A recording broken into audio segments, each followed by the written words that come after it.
Alaska is recognized for 2 minutes. I thank the gentleman asking unanimous consent to revive and extend. Without objection. So, Mr. Speaker, when this bill came out of the committee, I thought we had an agreement where there would be an offset and a payment of the bill. And unfortunately, that did not occur, and so consequently, I will be voting against this legislation because it doesn't do what it says it's going to do. Very frankly, this is funny money. And the schools won't be, and as we want them to have will be funded, and that's unfortunate. But I'm also going to talk about a lot of the statements on the floor, and my good friend from Oregon has to understand that I do watch the debate.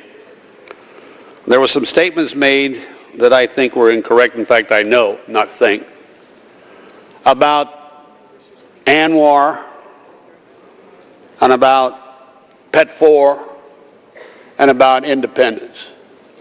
There's been no oil shipped overseas from Alaska.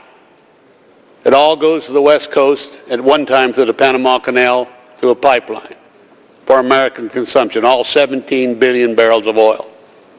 And if we were to open ANWR or the Chukchi Sea, it would go to the United States. It wouldn't go overseas to China or Japan. We could make sure of that as we vote for it on this House floor, as we did when they had the Trans-Alaskan Pipeline. I think it's important that the American public recognize that we do have a supply problem. And anybody denies that, I've heard these arguments for 25 years, well, we only do have 1 month or 6 months or whatever it is, oil supply, so we shouldn't do it. If we had that 1 million barrels a day, Chavez would not have the ability to blackmail us. Or if Nigeria had an upheaval, there wouldn't be the spike in oil prices.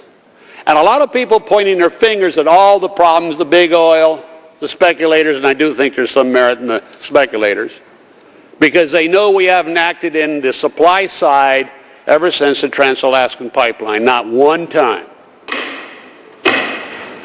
Gentleman's time has expired. Yield additional 30 seconds. Gentleman from Alaska is recognized for 30 seconds. Let's follow this trend a little bit further.